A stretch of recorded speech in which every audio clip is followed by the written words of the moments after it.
তাহলে কি তারেক রহমান সাহেবকে সে জল্লাদ মনে করছে? সে হাসি মুখে সবার সামনে তারেক রহমান সাহেবকে কিন্তু তিনি বেইজ্জতি করে ফেলেছেন।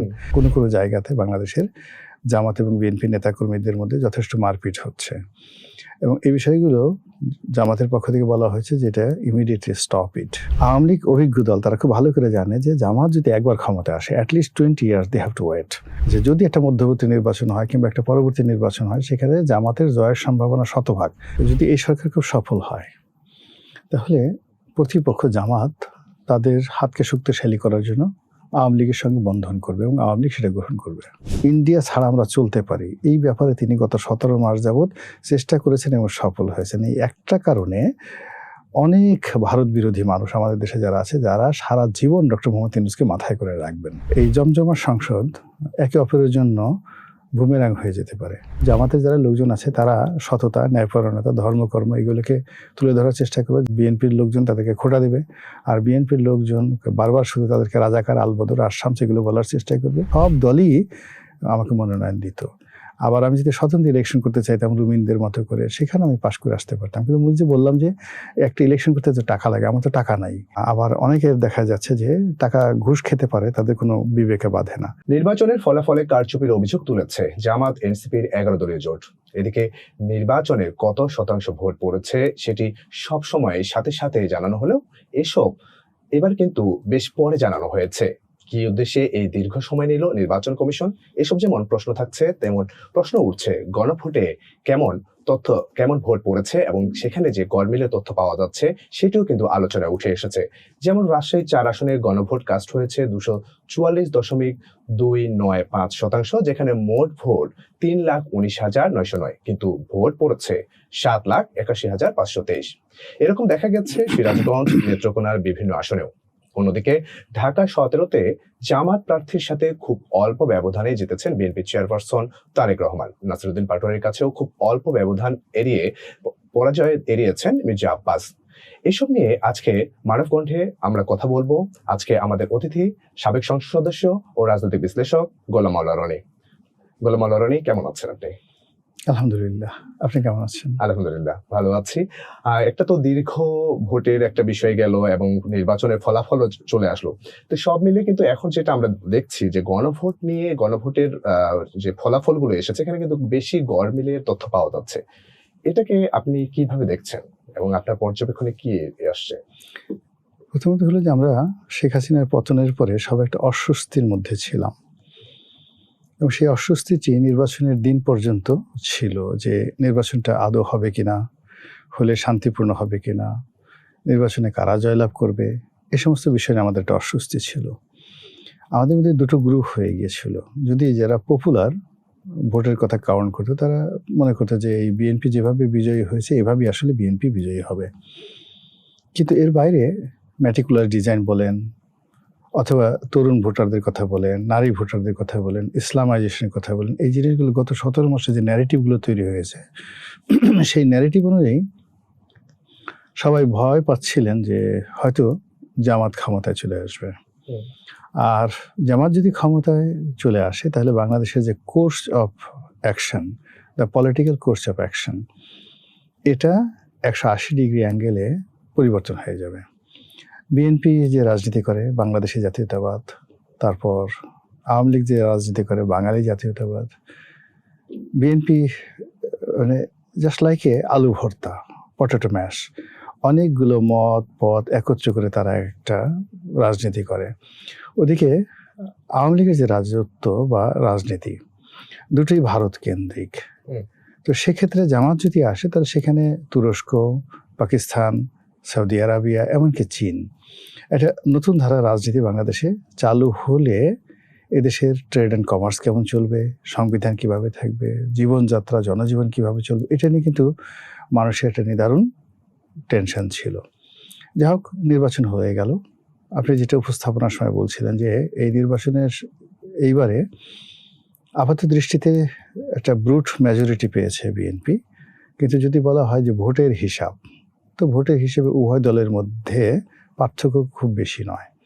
অর্থাৎ এরা বোধ হয় 40%, ওরা বোধ হয় 43%, তো অনলি 3% ডিফারেন্স। এর বাইরে প্রায় 3,000 থেকে 5,000 ভোট কম বেশি পেয়েছে, এরকম আসন সংখ্যা প্রায় 120টা বা 25টার এবং মতো। কিন্তু জামাতেও কিন্তু বিএনপির অনেকগুলো আসন মানে খুঁয়েছে, মানে জামাত কিন্তু ওই যে বিএনপি যে আসনগুলো খুব কোর ছিল সেই আসনগুলোতে কিন্তু জামাত জিতেছে ওটাই যেমন 21 আসন। হ্যাঁ, মানে আমি বললাম যে জামাত যেগুলো পেয়েছে সেগুলো তো পেয়েছি, তারপরেও 5,000 থেকে 3,000-এর মধ্যে এরকম 125টি আসনে হাড্ডাহাড্ডি লড়াই হয়েছে। তো জামাত আগামীতে যদি ভালো করে তাহলে এই 5,000 ভোট মিনিমাইজ করা একটা জাতীয় নির্বাচনে কোনো সমস্যা নয়। দ্বিতীয়ত হলো নির্বাচন হওয়ার পরে এখন উচ্চকক্ষ, এখন পার্লামেন্টের যেটা নিম্নকক্ষ হোক আর উচ্চকক্ষ হোক, সিদ্ধান্ত যাই হোক না কেন, কিন্তু পার্লামেন্ট মেম্বাররা যা বলবেন, যে কথাবার্তাগুলো বলবেন, সেগুলো মূলত সারা দেশবাসীর শুনবে এবং কগনিজেন্সে নেবে। আপনার কি মনে হয় যে আসলে উচ্চকক্ষ গঠন হবে? এখন যেভাবে হা ভোট হয়েছে তাতে তো উচ্চকক্ষ গঠন করা ছাড়া কোনো উপায় নেই। কিন্তু হা ভোট এবং না ভোটের মধ্যেও কিন্তু আমাদের কিন্তু একটা বিস্তর ফারাক দেখতে পাচ্ছি, আমরা একটা গরমিল দেখতে পাচ্ছি। যেমন হা ভোট কিন্তু পড়েছে 4 কোটি এবং না ভোটেও 2 কোটি পড়লেও কিন্তু অন্যান্য যে যতগুলো আসন রয়েছে ওখানে কিন্তু ভোটারের থেকে কিন্তু দেখা যাচ্ছে হা ভোটের একটা পরিসংখ্যান বেশি। মূল ব্যাপার হলো যে এখানে ডক্টর মোহাম্মদ ইউনূসের ডিজায়ার, তার সংস্কার কমিশনের যে ডিজায়ার, এখনো পর্যন্ত পর্দার আড়ালে তলে তলে গুপ্তভাবে সেটাই বাস্তবায়িত হয়েছে। এমনকি আপনি ধরুন যে তারেক রহমান সাহেব যে তার যে ট্র্যাডিশন ব্রেক করে জামাতের আমিরের বাসায় দেখা করতে যাচ্ছেন বা নাহিদ ইসলামের সঙ্গে দেখা করতে যাচ্ছেন, এটা উনি সারপ্রাইজ দেওয়ার জন্য যাচ্ছেন না বা নিজের উদারতার জন্য যাচ্ছেন না। It is under the plan of meticulous mechanism and meticulous design. Somehow তাকে বলা হয়েছে বা বলা হচ্ছে যে এই সম্পর্কটা স্বাভাবিক করেন। এর কারণ হলো তারা যদি শপথ না নেয় কিংবা তারা যদি কোঅপারেটিভ না হয়, তাহলে আপনার যে এই ল্যান্ডমার্ক ভিক্টরি এটা কোনো কাজে আসবে না। ঠিক এইরকম কোনো একটা থ্রেট না থাকলে আমার সিক্স সেন্স বলছে না যে কোনো অবস্থাতেই নির্বাচনের ময়দানে এত কথা বলার পরে নাহিদ ইসলামের বাসায় বা আমিরের বাসায় উনি যেতেন না। এনিওয়ে, কিন্তু যেটা হলো যে অনেকগুলো জটিলতা, অনেকগুলো অনিশ্চয়তা নতুন করে দেখা দিবে, ইতিমধ্যে দেখা দিয়েছে এবং আরও দেখা দিবে যখন সরকারটা গঠিত হবে। এর কারণ হলো যেখানে সংস্কার করা না করা, হা ভোট অনুযায়ী সংবিধান সংশোধন করা না করা, এরপর জুলাই সনদ গ্রহণ করা না করা, সংসদের উচ্চ কক্ষ গঠন করা এবং সেই গঠন করা নিয়ে যে যার রেশিও অনুযায়ী কে কত ভালো প্রার্থী দিতে পারে। এর কারণ হলো নিচে যারা আছে, যারা নির্বাচিত হয়েছে, আর উপরে উচ্চকক্ষে যাদেরকে দেওয়া হবে, সেখানে জামাত যে কাজটি করবে তারা এখানে কৃপণতা করবে না। রনি ভাই, আমি যদি একটু বিষয় জানিয়ে রাখি যে আপনি কিছুক্ষণ আগে বললেন যে ভারতের একটা যে আমাদের এখানে যে একটা ইলেকশনের একটা প্রভাব ছিল এবং সেটা আপনি আপনার সোশ্যাল মিডিয়া, আপনি আপনার চ্যানেলেও এইসব বিষয় নিয়ে কথা বলেছেন। তো এটা কিন্তু একটা বারবার বিষয়টা উঠে এসেছে। যেমন আমরা একটা গণমাধ্যমের একটা জরিপে দেখলাম যে কেমন সুষ্ঠু ভোট হয়েছে, সেখানে কিন্তু একটা জরিপ চলছিল। তো সেখানে কিন্তু বারবার কিন্তু ইলেকশন আর সিলেকশনের এই দুটো শব্দ বারবার আসছিল এবং অনেকে বলছে যে দিনের বেলা ইলেকশন হলো, রাতের বেলা সিলেকশন হয়েছে। তো আপনার পর্যবেক্ষণটা আসলে কোন দিকে যাচ্ছে? একইভাবে কিন্তু জামাত আমির কিন্তু আপনি যেটুকু বললেন যে জামাত আমির কিন্তু প্রথমের দিকে ভোটের ফলাফলের পর কিন্তু তেমন কোনো প্রতিক্রিয়া দেখেননি এবং অনেকক্ষণ পরে হচ্ছে হয়তো বা উনি একটা প্রতিক্রিয়া দেখেছেন যে না, ওনারা হচ্ছে যে খুব ভালোভাবে রাস্তায় নামবে বা এরকম কোনো কিছু হলে। আবার কিন্তু জামাত আমিরের অফিসিয়াল ফেসবুক পেজ থেকে কিন্তু ফেসবুক পেজে কিন্তু উনি একবার শান্তিপূর্ণ একটা প্রতিক্রিয়া জানিয়েছেন এবং বিএনপিকে ওখানে স্বাগতও জানিয়েছেন, অভিনন্দন জানিয়েছেন। আবার কিছুক্ষণ পরে কিন্তু সেটি ডিলিট হয়ে গেছে। তার মানে সব মিলিয়ে ইলেকশন সিলেকশন এবং জামাত আমির এবং জামাতের যে প্রধান এখন বর্তমান বলতে গেলে বিরোধী দল জোট, তো তাদের যে ইলেকশনের এই মেকানিজমটা, এটাতে আপনার কাছে কি মনে হয়? তারা সিদ্ধান্ত নিতে পারছে না হোয়াট শুড ডু। যেমন এনসিপিতে তাসনিম জারা এরা এনসিপি থেকে চলে গিয়েছিল, আবার তারা ফিরে এসেছে এবং নির্বাচনের পরে এনসিপির অফিসে দেখলাম যে বহু মানুষের ভিড় এবং তারা ঢাকা বিশ্ববিদ্যালয় ক্যাম্পাসে মিছিল করেছে, ব্যাপক মিছিল করেছে। এবং তাসনিম জারার স্ট্যাটাসে দেখলাম যে নর্মালি নির্বাচনে যদি কেউ পরাজিত হয় তাহলে তাদের অফিসের লোকজন থাকে না, কিন্তু আমাদের অফিস আজকে টই টুম্বুর। এবং সেখানে আমাদের অফিস বলতে তাসনিম জারার অফিস না, এটা এনসিপির অফিসকে বলা হচ্ছে। তো সব মিলিয়ে তারা নতুন কিছুর জন্য প্রস্তুতি নিচ্ছে। এদিকে ঢাকা বিশ্ববিদ্যালয়ে যারা নির্বাচিত ছাত্র সংসদ, তাদের মধ্যেও এক ধরনের হতাশা কাজ করছে। কোনো কোনো জায়গাতে বাংলাদেশের জামাত এবং বিএনপি নেতাকর্মীদের মধ্যে যথেষ্ট মারপিট হচ্ছে এবং এই বিষয়গুলো জামাতের পক্ষ থেকে বলা হয়েছে যে এটা ইমিডিয়েটলি স্টপ ইট, এটা বন্ধ করেন, আদারওয়াইজ এটা পরিণতি ভালো হবে না। কিন্তু তারেক রহমান সাহেব এখনো পর্যন্ত তিনি যাকে বলা হয় শপথ নেননি। অ্যাডমিনিস্ট্রেশনটা নিজের হাতে নিতে হলেও তো তাকে একটা সময় দিতে হবে, 15 থেকে 1 মাস সময় দিতে হবে। কিন্তু এই 1 মাসের মধ্যেই প্রতিদিনই অদ্ভুত অদ্ভুত ঘটনা কিন্তু ঘটে গেছে। এবং এই যে নির্বাচনের দিন কিছু আমরা টের পাইনি, কিন্তু 13 তারিখ 14 তারিখ মানে সিরিয়াসলি সারা বাংলাদেশে আপত্তিকর বহু ঘটনা ঘটেছে। এবং কিছু কিছু ঘটনা হয়তো ঘটেনি, কিন্তু এমন সব খবর চলে আসছে। যেমন বলছেন আপত্তিকর ঘটনা, একটু যদি বলতেন। না এটা সত্য মিথ্যা আমি জানি না, বাট এক পক্ষ বলছে হাতিয়াতে একটা ধর্ষণের ঘটনা ঘটেছে, আবার আর এক পক্ষ বলছে যে না এটা মিথ্যা কথা, সেই ঘটনাটা ঘটেনি। কিন্তু সর্বনাশ যা হবার তা হয়ে গেছে, বিকজ যে ধর্ষণের কাহিনীটি বানানো হয়েছে এবং যেটি প্রচার করা হয়েছে এটি লোকজনের মধ্যে ব্যাপক প্রতিক্রিয়া তৈরি করেছে। মানে মেকানিজমটা কোথা থেকে হচ্ছে আসলে? এই যে সব মিলিয়ে যে আপনি যেটা বললেন যে একটা মেকানিজম হচ্ছে, মানে এটা কোথা থেকে হচ্ছে, মানে কোন দিকে যাচ্ছে আমাদের বাংলাদেশের ভবিষ্যতে বা রাজনীতি? মূল ব্যাপারটা হলো কি, এখানে অনেকগুলো বিষয় আছে যেখানে আমরা স্বতঃস্ফূর্তভাবে করিনি। নির্বাচনে যেভাবে ভোট কেন্দ্রে ভোটাররা এসেছে, তো সে অনুযায়ী আমাদের একটা বিশ্বাস ছিল যে এত % হবে। আমার কাছে মনে হচ্ছে যেভাবে ভোট কেন্দ্রে ভোটাররা আসছে, in spite of my experience, এটা 30 to 35% যদি হতো, nobody will ask any question, কেউ কোনো প্রশ্ন করতো না। এবং এটা যদি হতো যে না ঠিক আছে জনগণ আসছে, কম আসছে, 30% ভোট দিয়েছে, তাতে অসুবিধা কী ছিল। কিন্তু যখন আমরা দেখলাম যে এখানে 59% এসেছে, তখন মানুষ মিলাতে পারছে না, ডট মিলাতে পারছে না। অনেক পরে জানিয়েছে, রাইট, এখানে মানুষের ডট মিলানো যাচ্ছে না, বিকজ ইউরোপীয় ইউনিয়ন থেকে শুরু করে যারা পর্যবেক্ষক আসছে তারা অসংখ্য ভোট কেন্দ্রে গিয়েছে যেখানে খা ভোট হয়নি, 11টা 12টা পর্যন্ত 6টা 7টা ভোট হয়েছে, কোনো কোনো এলাকাতে 6% 7% ভোট হয়েছে 12টা পর্যন্ত। কিন্তু রাতারাতি দেখা গেল যে 1 ঘন্টার মধ্যে 4.5 কোটি ভোট পড়ে গেছে।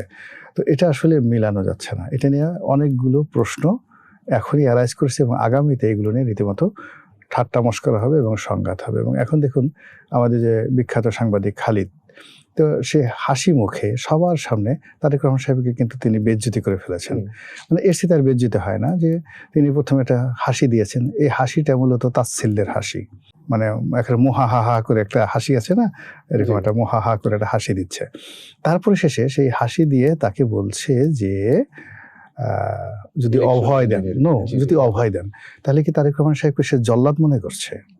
সে কি তারেক রহমান সাহেবকে দণ্ড এবং মুন্ডের অধিকর্তা মনে করছে যে অভয় না দিলে তারেক রহমান সাহেব তার কল্লা কেটে ফেলবে? ইট মিনস তাকে প্রথমে একজন মানে খুব রূঢ় সন্ত্রাসী এবং যাকে বলা হয় সেই মানে রাশিয়ান জারের মতো এরকম একজন ব্যক্তি হিসাবে তাকে ট্রিট করেছে। এটা খুব উচ্চমার্গের স্যাটায়ার, উচ্চমার্গের সার্কোজি। কাউকে যদি আপনি অপমান করতে চান সম্মানিত লোক, ঠিক এইভাবেই করে। এরপর তাকে জিজ্ঞাসা করেছে যে আপনার এই যে ইলেকশন হয়েছে এটা তো ইঞ্জিনিয়ারিং, ইলেকশন ইঞ্জিনিয়ারিং, কীভাবে ইলেকশন ইঞ্জিনিয়ারিং করলেন ইত্যাদি ইত্যাদি প্রশ্ন। ইট মিনস দেখেন ওনার সামনে উনি এখনো শপথ নেন নাই, এই শব্দটি উচ্চারিত হয়ে গেছে। আর খালিদ যে কথাগুলো বলেছে এই কথা কিন্তু লক্ষ লক্ষ কোটি কোটি মানুষের মনের কথা, আর এই কথাটাই দেখবেন যে এরপর থেকে বাঁচতে থাকবে। কিন্তু খালিদ ভাইয়ের ওই প্রশ্নে যে উনি যে অভয় চেয়েছেন, এটা নিয়ে তো অনেক সোশ্যাল মিডিয়ায় অনেক আলোচনা হয়েছে, সমালোচনাও চলছে যে আসলে একজন সাংবাদিক হিসেবে অভয় চেয়ে কথা বলা, তার মানে কি গণমাধ্যম কি এখনো ভয়ের মধ্যে আছে কিনা? আবার ঠিক আমি যদি বলি যে নির্বাচনের আগের দিনে গণমাধ্যমে কিন্তু একটা বড় ধরনের একটা মুখ বন্ধ বা গণমাধ্যম মেকানিজম এবং গণমাধ্যম নিয়ে নানা পোস্ট হয়েছে যে আসলে নির্বাচনে গণমাধ্যম খুব বেশি একটা মেকানিজম করছে। তো সব মিলিয়ে আপনি এটাকে কি কোনো দিকে দেখছেন কিনা, মানে বিষয়টা আসলে কি? এখানে গণমাধ্যম তো আমাদের দেশে গণমাধ্যম 2 ধরনের আছে। এক ধরনের গণমাধ্যম আছে যারা কথা বলতে চায় না, আরেক ধরনের গণমাধ্যম কর্তার ইচ্ছায় চলে। গণমাধ্যমের মধ্যে বিভিন্ন রাজনৈতিক দল, কর্পোরেট হাউসগুলো আছে, তাদের পারপাস সার্ভ করে। আর তার সঙ্গে সঙ্গে যারা কর্তা ব্যক্তি তারাও চায় গণমাধ্যম তাদের কথা মতো চলুক।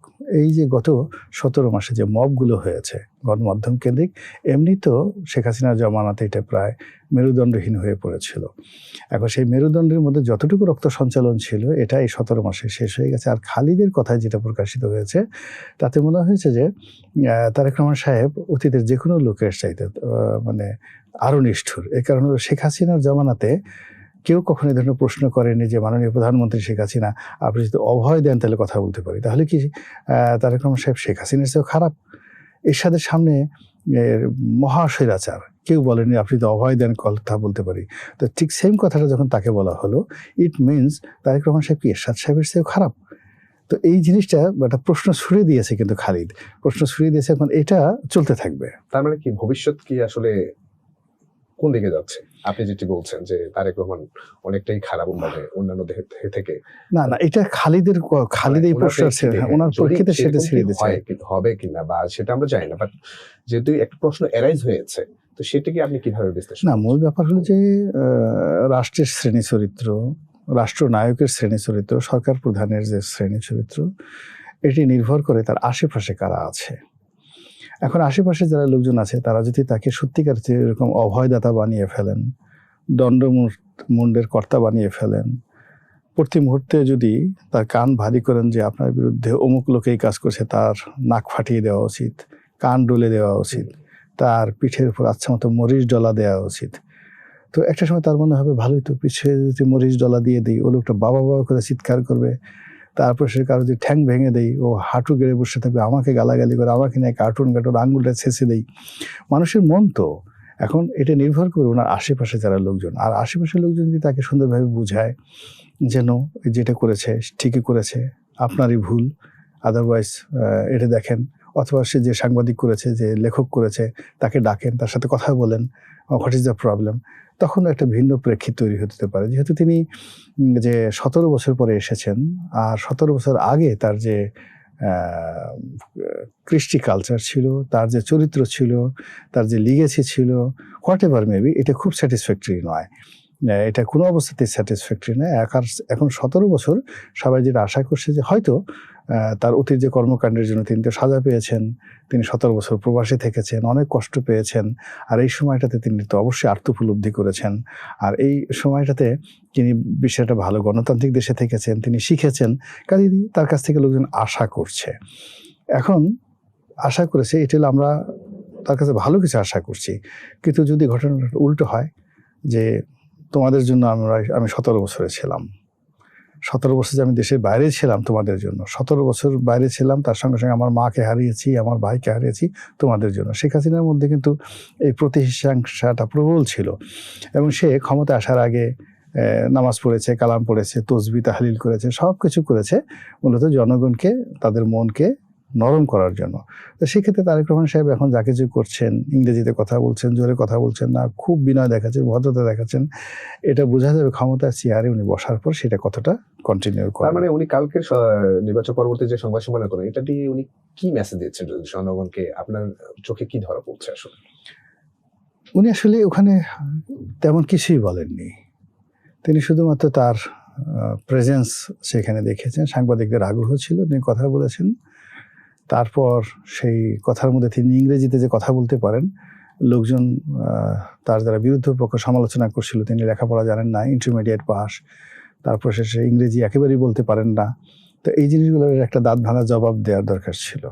তো এই জন্য তিনি সেখানে ইংরেজিতে কথা বলেছেন, সাংবাদিকদের সঙ্গে সাবলীলভাবে কথা বলেছেন। এটা তার দলের যারা লোকজন আছেন তারা খুব খুশি যে তাদের নেতা ইংরেজি বলতে পারেন এবং কথাবার্তা বলতে পারেন। এর বাইরে তার যে বক্তব্য, সেই বক্তব্যের মধ্যে শুধু একটা জিনিসই আমার ভালো লাগছে, যে তার ওই বক্তব্যের মধ্যে আমিত্ব ছিল না, আমি এটা করবো এটা ছিল না। It's a very good thing. Second thing হলো আমার মা করেছে, আমার বংশ করেছে, আমার বাবা করেছে, যেটা শেখ হাসিনা করতেন, সব কিছুর মধ্যে সেটা, এই দুটো জিনিস মানে যাকে বলে মেনশনেবল। রনি ভাই, কালকে সংবাদ সম্মেলনে কিন্তু একজন সাংবাদিক কিন্তু বলেছিলেন যে উনি কিছু শর্তে বাধা আছে, উনি ওই শর্ত অনুযায়ী কিছু বাধাতেই এইভাবে এসে নির্বাচন করছেন। তা আপনার কাছে কি মনে হয় ওই সাংবাদিকের পর্যবেক্ষণ, এবং আসলে কি উনি কোনো শর্তে বাধা আছে কিনা? আরেকটা যদি আমি আপনাকে একটু বলে থাকি যে উনি নির্বাচন পরের দিন অর্থাৎ শুক্রবার সকালে কিন্তু ভারতের নরেন্দ্র মোদীও কিন্তু একটা পোস্ট দিয়েছেন, অভিনন্দন জানিয়েছেন এবং তারেক রহমানকে ফোন দিয়েছেন, যেটি আমরা হচ্ছে যে গত নির্বাচনগুলোতে বরাবরই ভারত কিন্তু গত নির্বাচনগুলোতে 2008 সাল থেকে আওয়ামী লীগের শাসনামলে ভারতই বারবার প্রথমে ফোন দিয়ে অভিনন্দন জানাতো। তো এটা দেখেছি এখান থেকে কিন্তু আবার রাজনৈতিক যে বিশ্লেষকরা মনে করছেন যে এখানে তারেকের সাথে যে আগে যে দিল্লির এবং নরেন্দ্র মোদী সেই 2001 সালে যখন বিজেপি মনে আসে তখনও কিন্তু আপনার তারেক রহমান তখন কিন্তু একটা গিফট পাঠিয়েছিলেন নরেন্দ্র মোদীকে, ফার্স্ট যখন বিজেপি সরকার আসে তখন কিন্তু ওই গিফটের প্রতিক্রিয়াও কিন্তু তখন জানায়নি, কারণ তখন কিন্তু কংগ্রেস নেতৃত্বাধীন অনেকদিন পরে চলে গেছিল। তো সব মিলে হঠাৎ করে এই যে উত্থান এবং এটার মধ্যে কালকেও একজন সাংবাদিক সংবাদ সম্মেলনে বললেন যে কিছু শর্ত বাধা আছে, তো শর্তগুলো কি এদিক থেকে আসছে কিনা নাকি হচ্ছে যে ভারতের নরেন্দ্র মোদী, এই বিষয়টুকু সব মিলে আসলে আপনি চোখে কি রকম ধরা পড়ছে আসলে? প্রথমত রাজনীতি হলো হাইয়েস্ট আর্ট অফ নেগোসিয়েশন। এখানে নেগোসিয়েশন ছাড়া কেউ রাজনীতিতে সাইন করতে পারে না, টিকতে পারে না, আর ক্ষমতা আসার তো প্রশ্নই আসে না। তো কাজেই তাকে এই আজকের এই বিজয়ের চেয়ারে বসার জন্যে অনেকের সঙ্গে আলোচনা করতে হয়েছে, অনেকের সঙ্গে তাকে নেগোসিয়েশন করতে হয়েছে, অনেককে অনেক আশ্বাস দিতে হয়েছে, অনেকের বিশ্বাস এবং আস্থা অর্জন করতে হয়েছে। তো সেটা উনি ভালো বলতে পারবেন। এবং আমাদের আমেরিকা বলেন, ভারত বলেন, তারা তো প্রকাশ্যই বলে যে আমরা বাংলাদেশের সবার সঙ্গে যোগাযোগ রক্ষা করি। তারা জামাতের আমিরের সঙ্গে গিয়ে বাংলাদেশে দেখা করেছেন, ইংল্যান্ডে দেখা করেছেন, রয়ের যারা লোকজন আছেন। তো সেক্ষেত্রে তারেক রহমান সাহেবের সঙ্গে তারা দেখা করবেন, এটা তো একেবারেই ডাল ভাত। জামাতের আমির সাথে যদি দেখা, ইভেন যদি মোসাদের সাথে নুরুল হক নুরুর সাক্ষাৎকার হয়, রেজা কিবরিয়ার সাক্ষাৎকার হয়, মাহমুদুর রহমান মান্নার সাক্ষাৎকার হয়, তো সেক্ষেত্রে মোসাদের লোকের সাথে বিএনপির লোকের সাক্ষাৎ হবে না, এটা আপনি কি করে বলতে পারেন? যেখানে সিআই লোকের সাথে আমাদের একদম রাস্তার একদম সাধারণ মানুষ, একজন সাংবাদিকের ঘনিষ্ঠ কথাবার্তা হয়, যে 4 জন মহিলা সাংবাদিকের ডেকে নিয়ে তারা জামাতের ব্যাপারে কথাবার্তা বললো। তো সেখানে বিএনপির কর্তা ব্যক্তি যারা আছেন তাদের সঙ্গে সিআইয়ের লোকজন, তাদের একাধিক বৈঠক হবে, এটা তো স্বাভাবিক ব্যাপার। তো সেই জিনিসগুলো হয়েছে এবং সেটার প্রেক্ষিতে তিনি প্রথমে যেভাবে বললেন যে আমার হাত পা, মানে আমার যে দেশে ফিরে আসাটা আমার একক সিদ্ধান্ত নয়। এরপর যখন রাতারাতি তিনি একেবারে বজ্রপাতের মতো হঠাৎ করে ঘোষণা করলেন আমি 25 তারিখে আসছি, তখন সবাই আশ্চর্য হয়ে গেছে। সবাই বলেছে না না, সে আসবে না, এটা একটা কথার কথা এমনি বলেছে, এটা পলিটিক্স, আসুক 25 তারিখ আসুক। তো তিনি আসলে যে 25 তারিখে আসলেন এবং আসার পর তিনি যা পেলেন, যে আয়োজন হলো, জনগণের স্বতঃস্ফূর্ত অংশগ্রহণ, তার সঙ্গে সঙ্গে তার যে আশা, এর পেছনে নিঃসন্দেহে ওই যে তার যে পক্ষগুলো তাকে একসময় বাধা দিত আসার জন্য, সেই পক্ষগুলি হয়তো তার আগমনটাকে অনিবার্য মনে করেছে। এই মুহূর্তে তাদের সেটি দরকার। এটি হলো থিওরিটিক্যাল কথা। আর প্র্যাকটিক্যাল যদি ধরেন, সেটি হলো গত 17 মাসে ডক্টর মোহাম্মদ ইউনূস এবং তার যারা লোকজন আছে তাদের দ্বারা ভারত নানাভাবে নাজেহাল হয়েছে এবং আনএক্সপেক্টেডলি ভারত যেটা আশা করেনি যে বাংলাদেশ এভাবে মাথা উঁচু করে দাঁড়াবে। আমি ডক্টর মোহাম্মদ ইউনূসের অনেক বিষয় সমালোচনা করেছি, কিন্তু তিনি ভারতের বিরুদ্ধে যেভাবে দাঁড়িয়েছেন, যেভাবে ভারতের চোখে চোখ রেখে কথা বলেছেন এবং উইদাউট ইন্ডিয়া ছাড়া আমরা চলতে পারি, এই ব্যাপারে তিনি গত 17 মাস যাবৎ চেষ্টা করেছেন এবং সফল হয়েছেন। এই একটা কারণে অনেক ভারত বিরোধী মানুষ আমাদের দেশে যারা আছে, যারা সারা জীবন ডক্টর মোহাম্মদ ইউনূসকে মাথায় করে রাখবেন। তো এটা ভারতের জন্য সিরিয়াস একটা অপমান, এত অপমান। তো সেই অপমান থেকে বাঁচার জন্য তারা আসলে ডক্টর ইউনূসের পরিবর্তে যারাই ক্ষমতা আসবে তাদেরকে স্বাগত জানাবেন, এতে কোনো সন্দেহ নেই। তো সেখানে যেহেতু তারেক রহমান সাহেব আসছেন, তাকে ভারত স্বাগত জানাবে, নরেন্দ্র মোদী স্বাগত জানাবে, এইটা একেবারেই স্বাভাবিক ব্যাপার। এখন এটি যখন কোর্স অফ অ্যাকশনে এটি বাস্তবায়িত হবে, সেই বাস্তবায়ন করতে গিয়ে কে কার স্বার্থটা রক্ষা করেন, কে কতটা স্মার্টনেস দেখান এবং জনগণ সেটা কিভাবে নেয়, সেটা সময় না আসলে বলা যাবে না। আচ্ছা রনি ভাই, যে গতকালকার সংবাদ সম্মেলনগুলোতে কিন্তু শেখ হাসিনার ফিরে আসার ব্যাপারে কিন্তু অনেকগুলো প্রশ্ন হয়েছে এবং সেগুলো কিন্তু তারেক রহমান এবং যারা ওখানে সংশ্লিষ্ট ব্যক্তিরা ছিলেন তারা কিন্তু বলেছেন যে আইনি প্রক্রিয়া অনুযায়ী যেটা হয় সেটা হবে। তো এদিকে কিন্তু জয়ের কিন্তু একটি বার্তা কিন্তু ছড়িয়েছে, যেটি বিদেশি কোনো একটি গণমাধ্যম নিয়েছে। সেখানে কিন্তু জয় বলেছে যে আলোচনার জন্য দরকার বসতে পারে, সেটা যে কোনো সময় ওনারা বসতে রাজি এবং বসতে পারে, এটা উনি সাধারণভাবেই দেখেছেন জয়। তো সব মিলিয়ে আসলে বিএনপির এই নির্বাচিত সরকার হওয়ার পরে শেখ হাসিনা ফেরার বিষয়টুকু কতটুকু আওয়ামী লীগের? এটা দুটো বিষয় আছে। যদি এই সরকার খুব সফল হয়, তাহলে প্রতিপক্ষ জামাত তাদের হাতকে শক্তিশালী করার জন্য আওয়ামী লীগের সঙ্গে বন্ধন করবে এবং আওয়ামী লীগ সেটা গ্রহণ করবে। আবার যদি এই সরকার সফল না হয়, কিন্তু সরকারে আছে, আর বিরোধী দলে জামাত কেবলমাত্র জনপ্রিয় হতেই থাকবে। এর কারণ হলো জামাতের যে ৭০ জন বা ৭৫ মানে তাদের এনসিপি সহ, এটা বলে দেয়া যায় যে বিএনপির যারা লোকজন তাদের অনেকের বিরুদ্ধে চাঁদাবাজির অভিযোগ আছে, ব্যাংক ঋণ খেলাপের অভিযোগ আছে, ব্যক্তিগত চরিত্র থেকে শুরু করে অনেক ব্যাপারে অনেক আপত্তি জিনিস কর বিষয় আছে। ফলে আগামী যে সময়গুলো আছে অ্যাজ এ সংসদ সদস্য হিসেবে জামাতের যারা এমপি তারা প্রশংসিত হবেন, তারা নন্দিত হবেন। এবং এই যে তাদের যে এমপি, এক একজন এমপি যদি পার্শ্ববর্তী আরেকটা নির্বাচনী এলাকায় তারা টার্গেট করে, যেমন দেখা গেল যে ঢাকা ১৪ বা যে কোনো ঢাকার আমি জানি না, ঢাকার ১৪ আসনে ধরেন জামাত হয়েছে, সেটা উদাহরণ দিলাম, হয়েছে কিনা আমি জানি না, ঢাকার যে কোনো একটা আসনে জামাত হয়েছে। তো সেই আসনে চাঁদাবাজি হচ্ছে না, মারামারি হচ্ছে না, কাটাকাটি হচ্ছে না, তারা তাফালিং করছে না, এই খবর কিন্তু পার্শ্ববর্তী ২-৩টা সিটে চলে যাবে। এবং ওই সিটে বিএনপির যারা লোকজন আছে তারা যদি অপকর্ম করে, তখন সবাই বলবে যে জামাত হলেই তো ভালো হয়। এবং এর কারণে কি হলো, জামাতের যে সাংগঠনিক ভিত্তি, তৎপরতা, মিছিল মিটিং ব্যাপকভাবে বেড়ে যাবে। সংসদের ভিতরে এবং বাইরে জামাত প্রচণ্ডভাবে সমালোচনা করবে। এবং সেই সমালোচনার ফলে কি হলো, যে যদি একটা মধ্যবর্তী নির্বাচন হয় কিংবা একটা পরবর্তী নির্বাচন হয়, সেখানে জামাতের জয়ের সম্ভাবনা ১০০ ভাগ আর বিএনপির হারার সম্ভাবনা ১০০ ভাগ। এবং সেই জায়গা থেকে তাকে যদি জামাতের হাত থেকে বাঁচতে হয় নিজেদের ব্যর্থতা সত্ত্বেও, তাহলে তাদের এই ক্ষমতা বিএনপির পরিবর্তে আওয়ামী লীগের হাতে তাদেরকে তুলে দিতে হবে। এইবার কি করেছে, এইবার দেখুন আপনি, আওয়ামী লীগ কিন্তু তলে তলে মূলত বিএনপিকে সাপোর্ট করেছে যেন জামাত আসতে না পারে। তারা উপরে যত কথাই বলেছে, আমরা ভোটে যাব না, ভোট কেন্দ্রে যাব না, তারেক খারাপ, কিন্তু তলে তলে এই কাজ করে দিয়েছে। এর কারণ হলো আওয়ামী লীগ অভিজ্ঞ দল, তারা খুব ভালো করে জানে যে জামাত যদি একবার ক্ষমতায় আসে, at least 20 years they have to wait. কিন্তু বিএনপি যে ক্ষমতায় আছে, 5 বছর পরে মানুষের যে অভ্যাস চরিত্র, এখন বিএনপি যত ভালো কাজই করুক না কেন, 5 বছর পরে ভোট হলে মানুষ আবার আওয়ামী লীগ কি দেবে। তো এই জন্য হয় কি, এটা আওয়ামী লীগ এবং বিএনপির মধ্যে থাকবে। কিন্তু এখানে যদি জামাতের সাথে যাকে বলা হয় বিএনপির আওয়ামী লীগের জোট হয়, এক্ষেত্রে আওয়ামী লীগ হবে বিরোধী দল, জামাত হবে শক্তিশালী।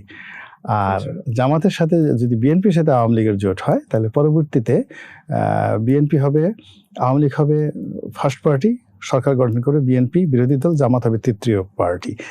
এইভাবেই চলতে থাকবে। এখন এই রাজনীতিটা কে কতটা এগিয়ে নিতে পারে সেটার উপর নির্ভর করবে। এটা হলো একেবারে অ্যাবসলিউটলি আমার ক্যালকুলেশন। মানে ভবিষ্যতে বলে দিবে যে আসলে আমাদের রাজনীতি কোন দিকে যাচ্ছে। জি, আরেকটা রনি ভাই, যে সব মিলিয়ে নির্বাচনের আগে, পরবর্তীতে এবং অন্তর্বর্তী সরকারের শেষ সময় বিদায়, তো সব মিলিয়ে অন্তর্বর্তী সরকারের এই ইস্যুটাতে সবচেয়ে বড় যে ইস্যুটা উঠে এসেছে চট্টগ্রাম বন্দরের এই বিষয়গুলো, বন্দরের বিষয়গুলো, তো এখানে কি বাইরের কোনো প্রভাব আপনি দেখছেন কিনা? এবং শেষ সময়ে অন্তর্বর্তী সরকার অনেকগুলো চুক্তি তাড়াহুড়ো করে করেছেন এবং অনেকগুলোতে যুক্ত হয়েছে, তো এগুলো ভবিষ্যৎ কি দাঁড়াবে?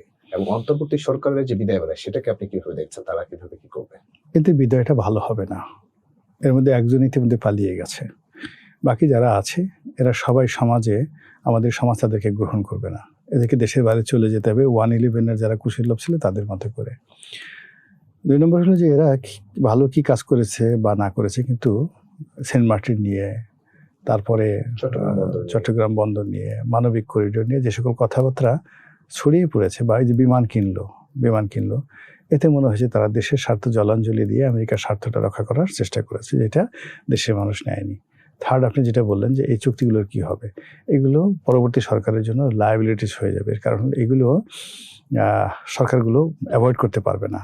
এই কারণে আমেরিকাতে আপনি বিমান কিনছেন, আপনি যদি এখন বাতিল করে দেন, ওরা সঙ্গে সঙ্গে মামলা করে বসবে, এবং সেই মামলা আপনি ফেস করতে গিয়ে সরকারের শত শত কোটি টাকা সেই আমেরিকান কোর্টে তারা মামলা করবে। এমনকি আমেরিকা একটার পর একটা যাকে বলে এম্বার্গো দিয়ে দেবে।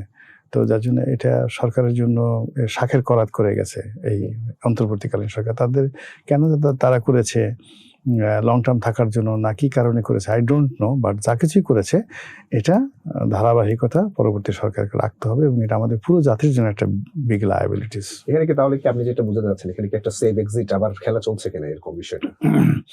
এটার সঙ্গে সেভ এক্সিট না, যারা এই কাজগুলো করেছে তারা মূলত ক্ষমতায় থাকার জন্য, অথবা তাদেরকে যারা ক্ষমতায় এনেছে তাদেরকে খুশি করার জন্য এই কাজগুলো করেছে। এদের মধ্যে দেশের কোনো স্বার্থ আছে বলে আমি মনে করি না। আর এই কাজগুলো পরবর্তী সরকার, এখন বর্তমান সরকার যদি এদেরকে একটা সেফ এক্সিট দেয় বা দেশের বাইরে চলতে দেয়, ওটা একটা ইন্টারন্যাশনাল গেমিংয়ের একটা পার্ট হবে। কিন্তু এটার মধ্যে কতটা রিয়েলিটি আছে, কতটা স্বার্থ আছে, কতটা ডিল আছে, এটা এখনও বলা যাচ্ছে না। আমরা কিন্তু বারবারই দেখি যে যেমন বাইরে থেকে কিছু সাংবাদিক যেমন পিনাকি ভট্টাচার্য, ইলিয়াস হোসেনের মতো যারা লোকজন আছে, এরা কিন্তু বারবারই কিন্তু বিভিন্নভাবে সামাজিক যোগাযোগ মাধ্যমে একটা বিশাল একটা বলয় তৈরি করে, প্রভাব তৈরি করে এবং কথাবার্তায় নানাভাবে কনভিন্স করে। তো সব মিলিয়ে এখন বাইরে থেকে তো করছে, অন্তর্বর্তী আগে না আওয়ামী লীগের শাসনামল ছিল, এরপরে অন্তর্বর্তী শাসনামল আসলে, এখন নির্বাচিত সরকার বিএনপি আসতে যাচ্ছে। তো দেশে এসে তো এসব মত দিতে পারে, একটা মতের বিষয় নিয়ে একটা বাংলাদেশে একটা ভালোভাবে একটা দিকে নিয়ে যেতে ওরা আসলে যে পর্যায়ে আছে, ওই পর্যায়ে ওদেরকে নিয়ে কথা বলাটা আসলে আমার জন্য শোভনীয় নয়। হয়তো আমি ওদের পর্যায়ে নই বা ওরা আমার পর্যায়ে নয়। ওদের অডিয়েন্স আছে, কিন্তু সেই অডিয়েন্স ডিসিশন মেকিংয়ে এটা যাকে বলে কোটি ভাগের এক ভাগও মানে সমস্যার সৃষ্টি করে না। ওদের যে অডিয়েন্সগুলো, এগুলো সব গুলিস্তান কেন্দ্রিক, এবং এরা ওই হঠাৎ করে দেখা গেল যে ডেইলি স্টার ভাঙতে গেল বা 32 নম্বর ভাঙতে গেল, এই ধরনের অনুমান সৃষ্টি করার জন্য। কিন্তু রাষ্ট্র গঠন, সরকার পরিচালনা, দেশের কোনো গুরুত্বপূর্ণ বিষয়, এইগুলো ইউটিউবারদের ইসের উপর নির্ভর করে না। মানে এখানে এখনো মূল ধারার যারা গণমাধ্যম আছে, টেলিভিশন, টক শো, আমরা যারা বাংলাদেশে বসে কন্টেন্ট ক্রিয়েট করি, আমরা যারা জবাবদিহি করতে বাধ্য এই দেশের লোকজনের কাছে, আমাদের হয়তো কথাবার্তা সরকারের যারা নীতি নির্ধারণীয় মহল, তারা অনেকে শোনেন, পালন করেন কিনা জানি না, বাট অনেকে শোনেন। কিন্তু বিদেশের ওদের যারা আছে, ওদেরকে সবাই একটা নুইসেন্স হিসেবে মনে করে, যারা কর্তা ব্যক্তি নুইসেন্স হিসেবে মনে করে, আর যারা ওদের সমর্থক, এটা অনেকটা ভেড়ার পালের মতো। মানে আপনার কাছে 1 কোটি ভেড়া আছে, বাট ইটস নট হার্মফুল। হ্যাঁ, ইটস নট হার্মফুল। তারা কখনোই মানে একটা লিডারশিপ সংঘবদ্ধ একটা কোনো কাজ করবে, ঠিক নট লাইক দ্যাট। ফলে ওই শেখ হাসিনার বিরুদ্ধে যখন আমরা ব্যর্থ হচ্ছিলাম, তখন আমাদের সবার মনের মধ্যে অনেক কষ্ট ছিল, হতাশা ছিল। তখন ওই পিনাকিরও গালাগালি দিয়ে ওনার সেফায়েতুল্লাহর মতো কিছু কথা বলতো, ইলিয়াস গালাগালি করতো অশ্লীল ভাষায়, তখন ওটা আমাদের শুনতে ভালো লাগতো দুঃখের সময়, কষ্টের সময়। কিন্তু এখন তো পরিস্থিতি ওইভাবে চলে গেছে, এখন এটা সম্ভবই না। মানে ওরা যে কন্টেন্টগুলো তৈরি করতো আর ওদের যে মেধা বা যোগ্যতা, যে জিনিসগুলো আছে, সেটা ওই সময়ের জন্য অ্যাপ্রোপ্রিয়েট ছিল। বাট এখন যদি তাদেরকে আবার ইনফ্লুয়েন্সিয়াল হতে হয়, তো এই বর্তমান সময়ের সাথে তাদেরকে কমপ্লাই করতে হবে। আদারওয়াইজ মানে তাদের যে ফ্যান বেজ বা যা কর্মকাণ্ড তারা করেছে, ওটা এই সময়টাতে কোনো কাজে আসবে না, এটা জটিল হয়ে দাঁড়াবে। একটা রনি ভাই, শেষ দিকে আমরা চলে আসছি। আমি তার একটু জেনে নিতে চাই যে বর্তমান নির্বাচিত সরকার আসেন, আমাদের রাষ্ট্রপতিও আছেন অনেকদিন ধরে, তো রাষ্ট্রপতির মেয়াদ কিন্তু আছে, ওনার মেয়াদ এখনো আছে। তো শেষ দিকে এসে কি নির্বাচিত সরকার, যেহেতু বিএনপি, সেখানে কি রাষ্ট্রপতির কোনো পালাবদল কিংবা মেয়াদ থাকবে কিনা? আমাদের দেশে আসলে কি হিসেবে, আমাদের দেশের ট্রেডিশনটা বলে না রাষ্ট্রপতিকে তারা রাখবে না, অথবা রাষ্ট্রপতিও থাকবে না। দুটোর একটা, রাষ্ট্রপতি একটা সেফ এক্সিট চাইবে বা চলে যেতে চাইবে, অথবা তাকে বলে দেওয়া হবে। এই যেমন দেখুন, জাস্ট নির্বাচনের ফলাফলের পরের দিনে ঢাকা বিশ্ববিদ্যালয়ের ভাইস চ্যান্সেলর চলে যেতে চাচ্ছেন। তো আমাদের দেশের কালচারটি এরকম। তারা কেন আওয়ামী লীগের রাষ্ট্রপতিকে রাখতে চাইবে? কোনো অবস্থাতে রাখতে চাইবে না, এটা হয় না। আচ্ছা, যেহেতু নতুন সরকার গঠন হতে যাচ্ছে, আপনি আপনার চোখে, আপনার বিশ্লেষণের চোখে, কিংবা কাকে কোন মন্ত্রণালয়ে দিলে ভালো হতে পারে আপনি কি মনে করেন? আমি এটা ব্যক্তিগতভাবে এরকম মনে করি না। বিএনপি সবাই আমার বন্ধু মানুষ, আপনজন, তাদের সাথে সুখে দুঃখে একসাথে ছিলাম। এদের মধ্যে অনেক যোগ্যতম লোক আছে, বরং যে কটা মন্ত্রণালয় আছে তার 3 গুণ যোগ্যতম লোক তাদের মধ্যে আছে, টেকনোক্র্যাট কোঠায়। ফলে এটা নিয়ে সমস্যা হবে না। মানে আর chair makes a man perfect. তো যে কোনো মানুষকে যে কোনো চেয়ার দিলেই তারা সেটা ভালো করতে পারবে, এরকম অসংখ্য যোগ্য লোক বিএনপিতে আছে। সো কাকে দেওয়া হলো ইট ডাজ নট ম্যাটার। আমার শুধু একটাই সবার প্রতি অনুরোধ থাকবে যে দলীয় সিদ্ধান্তে যাকেই বানানো হবে, সবাই যেন তাকে হিংসা না করে মানে সাহায্যর হাত বাড়ায় তার প্রতি, তাহলে হয়তো সরকার ভালো করতে পারবে। কিন্তু যদি বলা হয় যে ধুস, ওকে বানানো হলো, আমি এত যোগ্যতা সম্পন্ন মানুষ, আমাকে বানালো না, এটা এখন এখানে তারেক রহমান সাহেব প্রধানমন্ত্রী হবেন, তার মন্ত্রী পরিষদে যারা সদস্য হবেন তাদের ফার্স্ট ক্যাটাগরি হবে ওনার বিশ্বস্ততা, ওনার সাথে সম্পর্ক। এখন আমার যত যোগ্যতা হোক না কেন, হোয়াট এভার মেবি, আমি সারা দুনিয়ার সবচেয়ে মহাজ্ঞানী হতে পারি, সক্রেটিস হতে পারি, প্লেটো হতে পারি, কিন্তু তারেক রহমান সাহেব আমাকে পছন্দ করেন না। তো আমাকে পছন্দ না করলে কেন তিনি আমাকে মন্ত্রী বানাবেন? রনি ভাই, এখানে যদি আমি একটু ইনক্লুড করি যে আসলে যতটুকু আমরা শুনেছি এবং যে আসলে আপনি এই নির্বাচিত মানে এই ইলেকশনের সময় বিএনপি থেকে কোনো কিছু অফার পেয়েছেন মনে হয়, এরকম একটু বিষয়। আরেকটা বিষয় যে অন্তর্বর্তী সরকারের সাথে ডক্টর ইউনূসের সঙ্গে কিন্তু একটা ভালো সম্পর্ক একটা রয়েছে। সেই সময় কি আপনি এই উপদেষ্টা আর হতে পারতেন কিনা? তো না, এটা প্রথমত আমার এই আগ্রহটা, রাজনীতির আগ্রহটা আমার আসলে 2012-13 সনে চলে গিয়েছিল। আমি যখন এমপি ছিলাম তখন। তো এরপর হয় কি যে রাজনীতি যেহেতু সম্পৃক্ত আছে, লোকজন ডাকে। এখন আমি যে কাজগুলো করছি, আপনাদের সাথে কথাবার্তা বলছি, লেখালেখি করছি, রাজনীতির বিশ্লেষণ করছি, আমার আসলে এটা ভালো লাগে। কিন্তু মন্ত্রী হওয়া, একজন মন্ত্রী কয় টাকা বেতন পান? তাকে প্রচুর সময় ব্যয় করতে হয়। তো আমার আসলে এখন সংসার চালানোর জন্য মানে মন্ত্রীর যে বেতন দিয়ে আমার আসলে সংসার চলবে না। যার জন্য আমাকে আয় করতে হবে। এখন আমি টাকা পাবো কই? আমাকে একজন তো বললেই, মন্ত্রীরা তো দেখা যায় যে আপনি যেটা বললেন যে সংসারের বিষয়টি কি, তো মন্ত্রীরা তো দেখা যায় যে পরবর্তীতে গিয়ে মানে অঢেল সম্পদ পাওয়া যায়। ওদের হয়তো, এটা আমি খারাপ বলবো না, ওদের হয়তো অনেকের টাকা আমার মতো না, ওদের অনেকের টাকা আছে, তারা বসে বসে খেতে পারে, মানে যারা ভালো। আবার অনেকের দেখা যাচ্ছে যে টাকা ঘুষ খেতে পারে, তাদের কোনো বিবেকে বাধে না। আর আমার তো দুটোই নেই, আমার পক্ষে 2 নম্বরই করাও সম্ভব নয়। আর আমার পক্ষে একটা ইলেকশন করার জন্য কোনো টাকাই নেই। আমি এখনো পর্যন্ত আমার যে সংসার চালানোর জন্য আমাকে পরিশ্রম করতে হয়, মেহনত করতে হয়। তো আমার যে পরিমাণ আমার সংসার খরচ বা আমার লায়াবিলিটিস, এটা আসলে 10 জন মন্ত্রীর বেতন দিয়ে হবে না আর কি। এটা যার জন্য আমাকে পরিশ্রম করতে হচ্ছে। আমাকে ব্যবসা বাণিজ্য করে এখানে আমি ভালো আছি। আচ্ছা।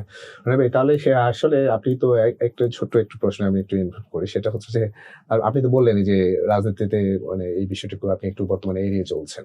অনেক 12 সন থেকে এড়িয়ে চলছে। আমি 2012 সন থেকে আমি সিদ্ধান্ত নিলাম এবং আমি দেখলাম যে I might have some qualification, কিন্তু সেই কোয়ালিফিকেশন পলিটিক্সের জন্য। আমি যদি লিখতে বসি, আমার কাছে মনে হয় যে কাজে আমাকে আনন্দ দেয়, আমি যখন একটা কলাম লিখতে বসি বা আমি যখন কোনো একটা বিষয়ে আমার কাছে কেউ একটা পরামর্শ চায়, আমি সেই পরামর্শটা নিয়ে যখন কথা বলি, আপনি তো এটা আগে আওয়ামী লীগের সময় সংসদ সদস্য ছিলেন। যদি আবার সেই অফারটি ফিরে আসে কিনা ভবিষ্যতের দিকে, তখন কি করবেন? না, ভবিষ্যতের দিকে ওঠে তো না। এটা তো এবারই ছিল তো। এবার আমার জন্য তো এবার ছিল সবচেয়ে বেস্ট সুযোগ। এখানে মাঠের যে অবস্থা ছিল, আমি যেভাবেই ইলেকশন করতে চাইতাম, আওয়ামী লীগ থেকে চাইতাম, জামাত থেকে চাইতাম, সরি আওয়ামী লীগ তো না, বিএনপি থেকে চাইতাম, মানে সব দলই আমাকে মনোনয়ন দিত। আবার আমি যদি স্বতন্ত্র ইলেকশন করতে চাইতাম রুমিনদের মতো করে, সেখানে আমি পাশ করে আসতে পারতাম। কিন্তু যে বললাম যে একটা ইলেকশন করতে তো টাকা লাগে, আমার তো টাকা নাই। তো আমি সেই জিনিসটা, যে মাহমুদ রহমান মান্না, সে উঠে আসলো কেন? সে প্রকাশিত বললো যে আমি টাকা ম্যানেজ করতে পারিনি। এখন আমার সেই টাকা নাই ইলেকশন করার জন্য। আমার সম্পদ আছে, আমার একটা সম্পদ বিক্রি করে আমি হয়তো ইলেকশন করতে পারতাম, কিন্তু আমার ওইটা আসলে আমার কাছে ভায়াবল মনে হয়নি। আমার টাকা নাই। 2 নম্বর হলো যে আমার এখন প্রতি মাসে 8 থেকে 10 লাখ টাকা আমার খরচ দরকার। আমার এই 10 লাখ টাকা আমি ডেইলি 18 ঘন্টা পরিশ্রম করে আমি এই টাকাটা উপার্জন করি। এখন আমি একটা এমপি হলে বা মন্ত্রী হলে আমি কত 1 লাখ 1.5 লাখ টাকা বেতন পাবো, এবং ওই জন্য আমাকে পুরোটা কাজ, ও কাজ করলে আর অন্য কোনো কাজ করা যায় না। কোনো কাজ করেন, জনগণ সারাদিন এসে বাড়িতে বসে থাকে। কিন্তু এটা তো একটা জনগণের একটা বিশাল বড় একটা সেবা, একটা আপনি না, যে সেবা যেটা, আমি তো করছেন। অপরিহার্য না। আমার সাথে অনেক যোগ্যতম লোক আছে, তারা কাজ করছে। যেমন আমার এলাকাতে নুরু হয়েছে। এখন তার ইয়াং ব্লাড, নতুন রক্ত। He could serve better than me. আমার চেয়ে ভালো করতে পারবে। আর নুরু যদি মনে করে যে কোনো একটা ব্যাপারে আমার হেল্প দরকার, পরামর্শ দরকার, আমি ছাড়াও দেয়ার আর মেনি এক্সপিরিয়েন্স ম্যান, তারা হেল্প করতে পারবে। কিন্তু এটার জন্য দৌড়াদৌড়ি করতে হবে, তো প্রচুর দৌড়াদৌড়ি করতে হবে। তো ওটা মানে নুরুর পক্ষে সম্ভব, আমার পক্ষে সম্ভব না। আচ্ছা রনি ভাই, এখন তো হ্যাঁ ভোট তো গেছে, হ্যাঁ ভোট তো জয়ী হয়েছে যেভাবে হোক। তো সেটাতে কিন্তু এখন কিন্তু দ্বিকক্ষ বিশিষ্ট যদি সংসদের দিকে এগিয়ে যাবে এবং সেই ক্ষেত্রে কিন্তু যারা বিজয়ী দল, নির্বাচিত সরকার, সেখানে কিন্তু প্রধানমন্ত্রী এবং বিরোধী দল থেকে প্রধানমন্ত্রী হবে। তো সেই দিকটা আসলে আপনি কিভাবে কি দেখছেন যে সংসদে কোনো কিছু দ্বিচারিতা বা এরকম কোনো কিছু ঘটবে কিনা? বা সংসদ প্রথমত সংসদ জমজমাট হবে। দ্বিতীয়ত হলো যে এই জমজমাট সংসদ একে অপরের জন্য বুমেরাং হয়ে যেতে পারে। প্রথমে জমজমাট হবে, প্রচণ্ড সমালোচনা হবে। আর এখানে দুটো গ্রুপ, জামাতের যারা লোকজন আছে তারা সততা, ন্যায়পরায়ণতা, ধর্মকর্ম এগুলোকে তুলে ধরার চেষ্টা করবে। জামাতের লোকজন, বিএনপির লোকজন তাদেরকে খোঁটা দেবে। আর বিএনপির লোকজন বারবার শুধু তাদেরকে রাজাকার, আলবদর, আসামস এগুলো বলার চেষ্টা করবে। এবং এগুলো মানে যদি শালীনতার মধ্যে থাকে, ইচ্ছুকে খুব জমজমাট হবে। কিন্তু এগুলো যদি খুব খোঁটা দিয়ে বলা হয়, আঘাত দিয়ে বলা হয়, তাহলে এটা রাজপথে চলে আসবে। আর রাজপথে চলে আসলে সরকারের স্থায়িত্ব বেশি দিন থাকবে না। দর্শক, আমরা শেষ দিকে চলে এসেছি। আমাদের সঙ্গে ছিলেন সাবেক সংসদ সদস্য ও রাজনৈতিক বিশ্লেষক গোলাম মাওলা রনি। আমাদের এখানে যে বিষয়টিকে আজকে পডকাস্টে আলোচনা হয়েছে যে গণভোটের যে গরমিলের তথ্যগুলো রয়েছে সেগুলো, এবং নির্বাচন পরবর্তী সময়ে আগামী রাজনীতি কোন দিকে যাবে, এবং সংসদ যে দ্বিকক্ষ বিশিষ্ট হবে সেই দ্বিকক্ষ বিশিষ্ট সংসদে কি রকম প্রতিযোগিতা হবে সে বিষয় নিয়ে আমাদের কথা হয়েছে। আজকের মতো আমরা বিদায় নিচ্ছি এখান থেকে। আগামী পর্বে আবারও দেখা হবে আপনাদের সঙ্গে। সেই পর্যন্ত ভালো থাকুন, সুস্থ থাকুন। আসসালামু আলাইকুম।